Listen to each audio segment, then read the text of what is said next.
사랑하고 축복합니다. 8월 29일 목요일입니다. 오늘도 우리 예수님의 그 성품을 닮아가는 복된 가족들 되시기를 축복합니다. 오늘 말씀 제목은 자기 이름을 위하여라는 제목으로 함께 말씀을 나누고자 합니다. 오늘 말씀은 시편 106편 1절에서 12절까지 말씀입니다. 말씀 봉독합니다. 할렐루야, 여호와께 감사하라. 그는 선하시며 그 인자하심이 영원하미로다. 누가 능히 여호와의 권능을 다 말하며 주께서 받으실 찬양을 다 선포하랴. 정의를 지키는 자들과 항상 공의를 행하는 자는 복이 있도다. 여호와여, 주의 백성에게 베푸시는 은혜로 나를 기억하시며 주의 구원으로 나를 돌보사. 내가 주의 택하신 자가 형통함을 보고 주의 나라의 기쁨을 나누어 가지게 하사 주의 유산을 자랑하게 하소서. 우리가 우리의 조상들처럼 범죄하여 사악을 행하며 악을 지었나이다. 우리의 조상들이 애굽에 있을 때 주의 기이한 일들을 깨달지 못하며 주의 크신 인자를 기억하지 아니하고 바다 곧 홍해에서 거역하였나이다. 그러나 여호와께서는 자기의 이름을 위하여 그들을 구원하셨으니 그의 큰 권능을 만인이 알게 하려 하심이로다. 이에 홍해를 꾸짖으시니 곧 마르니 그들을 인도하여 바다 건너가기를 마치 광야를 지나감 같게 하사 그들을 그 미워하는 자의 손에서 구원하시며 그 원수의 손에서 구원하셨고 그들의 대적들은 물로 덮으심에 그들 중에 하나도 살아남지 못하였도다. 이에 그들이 그의 말씀을 믿고 그를 찬양하는 노래를 불렀도다. 아멘. 오늘 말씀 제목은 자기 이름을 위하여라는 제목으로 함께 말씀을 나누고자 합니다. 시편 106편의 말씀입니다. 이 시편 106편의 말씀 배경은 조금 알 필요성이 있는데요. 시편은 전체 150편으로 되어 있습니다. 그러나 그 중에 표제, 타이틀이라고 얘기할 수 있죠. 타이틀이 없는 시편이 총 34편의 시가 있는데 그 중에 하나입니다. 표제가 없다라는 이 말은 이 시의 저자나 저작 배경이나 노래를 부르는 그 연주 방식에 대해서 알려지지 않다. 그렇게 이해하시면 됩니다. 그러나 저자나 저작 시기에 대해서는 크게 이 두 가지 큰 견해로 알 수 있습니다. 오늘 이 본문 서두의 본절과 또 말미 47, 48절 말씀에 보면 다윗이 언약궤를 예루살렘으로 모셔올 때에 악장 아삽에게 지어준 노래의 내용과 일치하다라는 점에서 다윗의 저작이라는 그런 견해가 있습니다. 그러나 오늘 이 본문의 시는 바벨론 포로 시대와 관련된 경험들의 묘사가 또한 포함되어져 있기 때문입니다. 뿐만 아니라 모든 피조물에 미치는 하나님의 권능을 하나님의 구원의 사역과 연결시키는 그런 전반적인 내용이 포로 시대와 그 이후에 기록된 다니엘의 기도, 느헤미야 기도가 굉장히 유사합니다. 그래서 오늘 이 본문은, 이 시편은 바벨론 포로 시대의 해방을 바라보는 어느 무명 시인의 저작이라는 어떤 그 견해가 유력하다라고 생각하시면 됩니다. 시편 106편의 전체적인 또한 내용은요, 하나님께 찬양하며 감사해야 할 내용들을 이스라엘의 역사 가운데 일어난 사건들을 예를 들어 동일하게 설명하고 있습니다. 105편과 비슷한 전체적인 흐름입니다. 특히 106편의 내용의 특징이 하나 있습니다. 바로 이스라엘 백성들이 자랑할 만한 내용을 먼저 언급하고 있지 않다라는 겁니다. 그 내용을 살펴보겠습니다. 1절에서 5절까지 내용은 하나님께 당연히 찬양해야 한다라는 그 당위성에 대해서 이야기하고 있습니다. 하지만 6절에서는 시편 106편의 특징을 먼저 가장 드러내고 있습니다. 6절 보십시오. 6절입니다. 우리가 우리의 조상들처럼 범죄하여 사악을 행하며 악을 지었나이다. 이스라엘 백성들의 하나님 앞에서 범죄한 내용들에 대해서 시편 106편은 언급하고 있습니다. 조상들이 하나님의 역사와 기적을 믿지 못하고 그들의 불순종의 사건들을 하나하나 언급하고 있다라는 겁니다. 그래서 오늘 본문에서는 7절에서 12절까지의 내용은 홍해 바다 앞에서 일어난 사건을 얘기합니다. 그런데 이스라엘 백성들이 이 홍해 바다 앞에서 어떤 불순종의 행위와 어떤 불순종의 말을 행하였는지를 알 필요성이 있습니다. 출애굽기 14장에 이 내용이 잘 나와 있는데요. 출애굽기 14장 10절에서 12절까지 말씀입니다.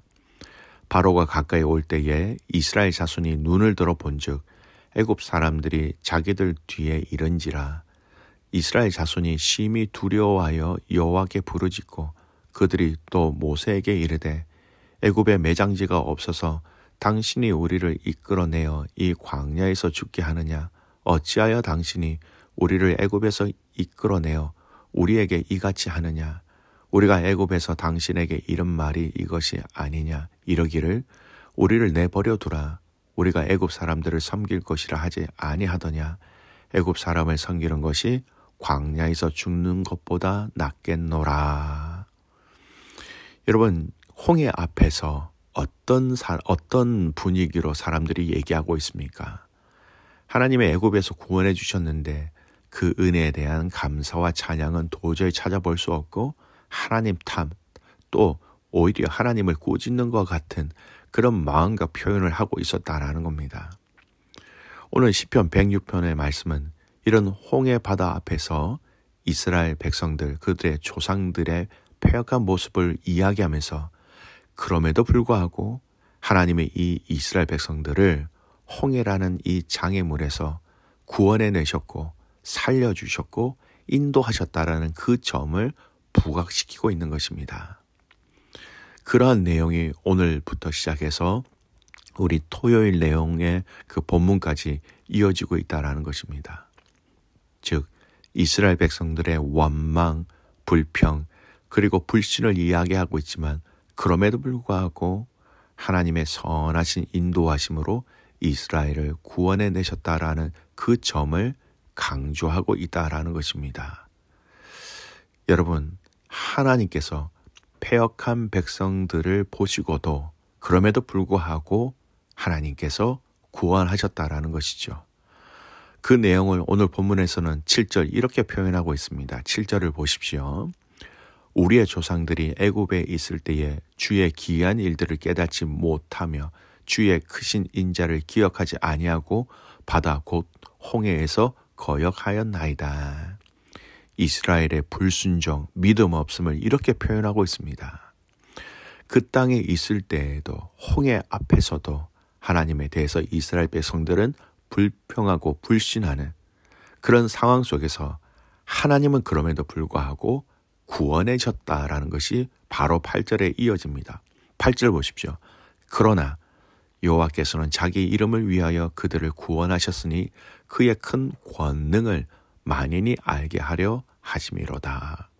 불순종, 불평, 하나님의 심판이 있어야 되는데 그러지 아니하고 그 중에서도 하나님은 그들을 인도해 내셨다라는 겁니다. 그런데 오늘 이 8절 말씀을 자세히 보면 하나님께서 그렇게 구원해 내셨는데 그 구원하신 가장 근본적인 어떤 의미를 알 수 있는 단어가 있습니다. 그게 뭐냐? 자기 이름을 위하여라는 겁니다. 여러분, 자기 이름 앞에 여호와라는 정확한 신명을 사용하고 있습니다. 여기서 사용된 하나님의 이름 여호와는요, 본래 자존자라는 의미를 가지고 있습니다. 대개 언약에 신실하신 하나님의 면모를 나타낼 때 사용되는 단어이지요. 즉 하나님의 이름 여호와는 한 번 언약하신 것은 반드시 지키시는 그런 하나님 되신다라는 그 하나님의 면모를 이야기하고 있다라는 겁니다. 그런 의미에서 오늘 이 말씀은 이스라엘 백성들이 하나님 앞에서 패역하고 불신하고 불평하였지만 그 하나님의 구원하심은 하나님의 언약의 기초를 두고 구하여 주셨다, 구원해 주셨다라고 이해하는 것이 맞습니다. 하나님의 구원이 하나님의 그 언약, 약속의 기초를 두고 이루어진 것이다라는 것은 사실은 그의 구원하심이 결코 변함이나 흔들림이 없다라는 의미도 함께 포함하고 있는 것이지요. 하나님께서 구원을 베푸시되 언약에 근거해 구원을 베푸시고 상황과 조건에 따라 뜻을 변개치 아니하신다라는 것을 분명히 얘기합니다. 이 같은 사실은 시인 자신이 처한 상황, 그리고 그 상황에서 신이 간절히 바라는 바와도 긴밀한 연관성을 가지고 있습니다. 당시 시인과 시인이 속한 선민 공동체는 바벨론이라는 강대한 제국의 포로로 사로잡혀 이방 열국 가운데 흩어져 있는 상태였습니다. 그들은 스스로 아무 힘을 결집할 수 없었던 상태였습니다. 이방인들의 압제로 고통만을 당하고 있었습니다. 그런 그들이 무슨 힘으로 해방과 회복을 꿈꿀 수 있었겠습니까? 오늘 이 본문의 말씀은 우리가 살아가는 이 시대 속에서 믿음의 성도들에게, 크리스찬들에게 너무나도 중요한 영적 진리와 교훈을 우리에게 말씀하고 있습니다. 사실 우리가 살아가는 현실, 이 역시도 그 시편 106편의 시인이 처한 현실과 유사한 면이 없지 않기 때문입니다. 우리는 시인과 같이 이방 땅의 포로로 잡혀간 것도 아니고 그가 겪는 고초를 겪는 것도 아닙니다.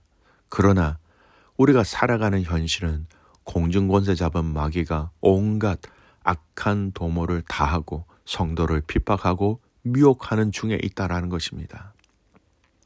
눈에 보이진 않지만 이들 마귀의 세력은 우리 힘으로는 결코 감당할 수 없을 정도로 굉장히 막강합니다.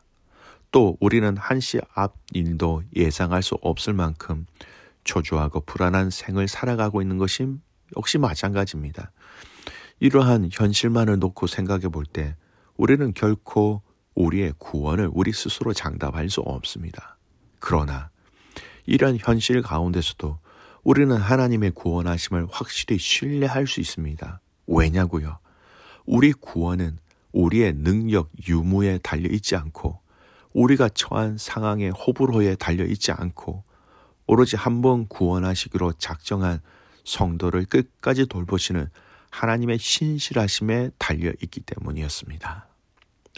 패역한 세대였지만 하나님은 당신이 말씀하신 언약, 약속을 기초로 하여 그들을 구원해 주셨다라는 것처럼 오늘 우리를 향한 하나님의 구원 역시 그 신실하신 약속을 기초하기 때문에 가능한 것입니다.